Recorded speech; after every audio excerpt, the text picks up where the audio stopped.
पुण्यातील हिंजवडी आयटी पार्कमधील तब्बल 40 कंपन्यांनी राज्याबाहेर स्थलांतर केलं। उद्योजक आणि हिंजवडी इंडस्ट्रियल असोसिएशनने हा दावा केलाय।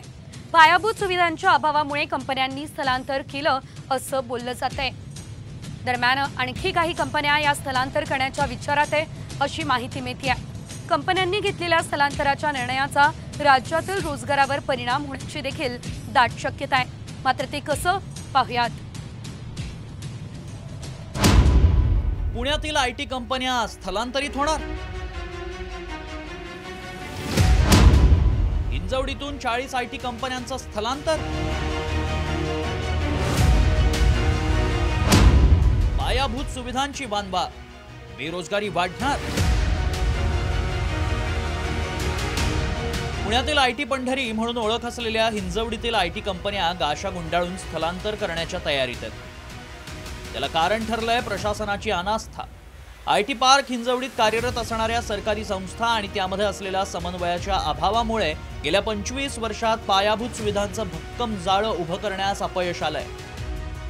त्यामुळे आयटीतील सुमारे 40 कंपन्यांनी त्यांचे प्रकल्प स्थलांतरित केले असा दावा परिसरातील उद्योजक आणि हिंजवडी इंडस्ट्रियल असोसिएशनने केलाय। पुण्याचा आयटी हब म्हणून विकास करताना हिंजवडी, बाणेर, मगरपट्टा या भागातील अनेक जमिनी कंपन्यांनी कवडीमोल भावात विकत घेतल्या। पुणे जिल्ह्यातील पिंपरी चिंचवड जगाच्या नकाशावर अधोरेखित झालं ते हिंजवडी आयटी पार्कमुळे। मात्र त्या तुलनेत पायाभूत सुविधांचा विकास झालेला नाही। पर्यायी रस्त्यांचं जाळं उभं न राहिल्यानं वाहतूक कोंडीची बिकट समस्या अद्याप सुटू शकलेली नाही। अनेक समस्यांनी हिंजवडीतील आयटी हबला घेरलंय। इथून आतापर्यंत 37 कंपन्या स्थलांतरित झालेल्या आहेत। बंगलोरला गेल्या आहेत, हैदराबादला गेल्या आहेत, चेन्नईला गेलेल्या आहेत। त्यामुळे काय की इथले कंपन्या तर कमी होतात, पण तेवढा रोजगार आणि जे रेव्हेन्यू आहे आपलं ते कमी होत आहे। आतापर्यंत कोणकोणत्या आयटी कंपन्यांनी हिंजवडी सोडलंय पाहूया। राजीव गांधी इन्फोटेक पार्क मधील पार्कले, नाइस, क्रेडिट स्विस, ल्युमिडेक्स यासारख्या सुमारे 20हून अधिक बड्या कंपन्या सोडून गेल्या आहेत। Ventura technology, T cube software यासारख्या छोट्या कंपन्यांनीही हिंजवडी सोडलंय। आयटीत सुमारे 250 कंपन्या आहेत। काही कंपन्यांनी तर महाराष्ट्राबाहेर स्थलांतर केलंय।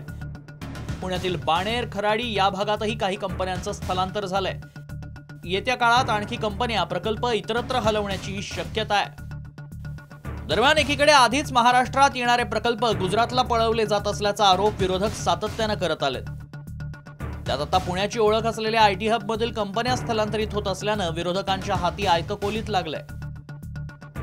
याबाबत उद्योगमंत्री उदय सामंत लवकरच पत्रकार परिषद घेणार आहेत। तर हिंजवडी आयटी पार्क मधील कंपन्या राज्याबाहेर जाणं हे ट्रिपल इंजिन सरकारचं अपयश असल्याची टीका सुप्रिया सुळेंनी केली आहे। हिंजवडी राजीव गांधी इन्फोटेक पार्क जे आदरणीय पवार साहेबांची दूरदृष्टी म्हणून त्यांनी सुरू केलं, फक्त घरफोडा, आईस म्हणजे इन्कम टॅक्स, सीबीआय, ईडी याच्यात इतकी व्यस्त आहे की बेरोजगारी, भ्रष्टाचार आणि महाराष्ट्रामध्ये काय चाललं हे तुम्ही सगळेच पाहताय। आणि आपल्या पुण्यामध्ये तर ड्रग माफिया आणि होणारी खून मी म्हणीन त्यांना, हे सगळं जे चाललेलं आहे हे पूर्णपणे महाराष्ट्र सरकारचं अपयश आहे। हिंजवडी आयटी हब मधील रस्त्यांवर सकाळी आणि संध्याकाळी वाहनांच्या रांगा लागतात। त्यामुळे येथील कर्मचारी त्रासलाय। मेट्रो येणार अशा आश्वासनांवर इथला आयटी कर्मचारी रोज लाखो रुपयांचं इंधन जाळत 2 ते 3 तास वाहतूक कोंडीत अडकतोच। पायाभूत सुविधा कधी मिळणार, रखडलेली अपूर्ण कामं कधी पूर्ण होणार आणि पुणेकरांची यातून सुटका कधी होणार हा प्रश्नच आहे। मात्र यातून निर्माण होणारी बेरोजगारी ही त्याहूनही भीषण समस्या आहे। ब्युरो रिपोर्ट, साम टीव्ही।